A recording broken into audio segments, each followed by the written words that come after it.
karaniwang tao lamang. Kayo't kabayo, yan ang alam. Karaniwang hanap buhay, karaniwan ang problema, pagkain, damit at tirahan. Di ko kabisado yang siyensya, ako'y nalilito sa maraming salita. Alam ko lang na itong planeta'y walang kapalit at dapat ingatan. Kapag nasira, sino ang kawawa?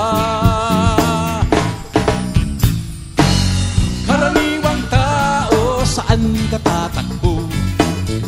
Kapag nawasak iisang mundo, karaniwang tao, anong magagawa upang bantayan ang kalikasan?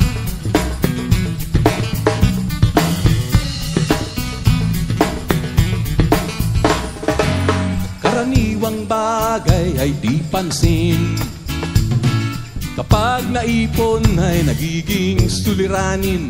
Kaunting pasu